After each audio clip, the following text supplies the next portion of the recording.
قتل 8 من رجال الشرطة ومعلمان في اعتداء بقنبلة استهدف قافلة سيارات في تيكزيرت قرب بومرداس على مسافة 50 كيلومتر شرقي الجزائر العاصمة، على ما أفادت عدة صحفين اليوم. وللمزيد من المعلومات حول الموضوع معنا من القاهرة عبر الهاتف الخبير في شؤون الجماعات المتشددة الأستاذ ضياء رشوان. أهلا بك معنا أستاذ ضياء. يا أهلا بكم. أستاذ ضياء، القاعدة في المغرب الإسلامي نفذت تهديدها وقتلت الرهين البريطاني، وكذلك في نفس الوقت وقع انفجار شرقي الجزائر، فما قراءتك لهذا أو لذلك في هذا الوقت؟ من الواضح بالطبع أن هناك أمران ارتبط بهذا التوقيت: قتل الرهينة البريطاني والقيام بهذا التفجير. والأمر التوقيت الأول متعلق بالمهلة التي كانت القاعدة في بلاد المغرب الإسلامي قد أعطتها للسلطات البريطانية للإفراج عن القتادة الفلسطيني كثمن للإفراج عن الرهينة البريطاني. أما الأمر الثاني فالأرجح أنه زيارة الرئيس أوباما إلى منطقة الشرق الأوسط، إلى السعودية وإلى مصر، وإلقاء كلمة للعالم الإسلامي موجهة من القاهرة.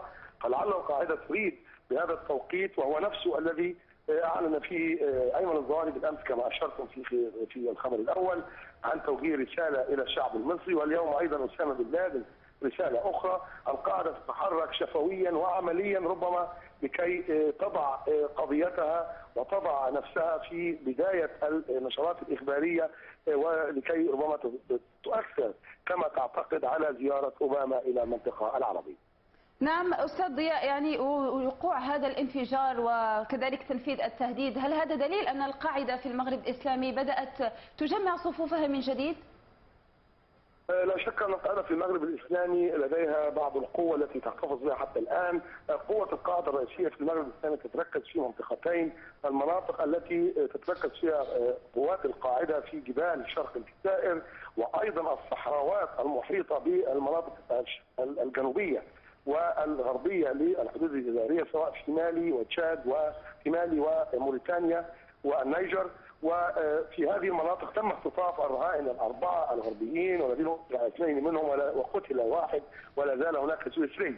ولكن القاعدة داخل المغرب أو الجزائر العاصمة أو تونس لا تزال تعاني من ضعف حقيقي. إذا أستاذ ضياء، يعني برأيك ما هي الرسالة التي يعني يمكن أن توجهها أو تريد أن توجهها القاعدة إلى الرئيس الأمريكي باراك أوباما بهذه الحوادث؟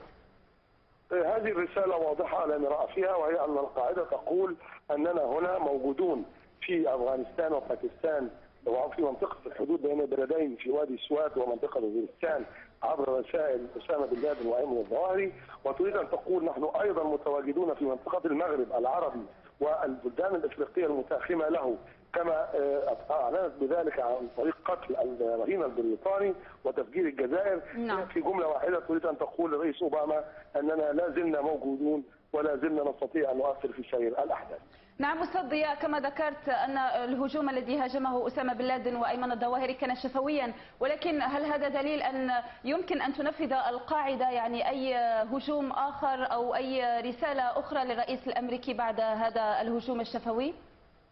لا أعتقد أنه بمكنة القاعدة الآن في مناطق أو بلدان الشرق الأوسط في العالم العربي أن تقوم بأي أعمال، على الرغم أن خطاب أسامة بن لادن اليوم تضمن تهديدا مبطنا وصريحا للشعب الأمريكي، عندما قال أن الشعب الأمريكي سيجني ثمار الأخطاء والجرائم التي يقوم بها قادته، وعندما قال أيضا أن ال19 الذين قاموا بهجمات 11 من سبتمبر 2001 لم يكونوا يعانون من حياتهم الخاصة، ولكنهم قاموا بذلك بسبب معاناة الشعب الفلسطيني. فما بالك حسب قوله بهؤلاء الذين يعانون الآن ويهجرون في منطقة وادي سوات، فكيف يمكن أن يتصرف البعض منهم؟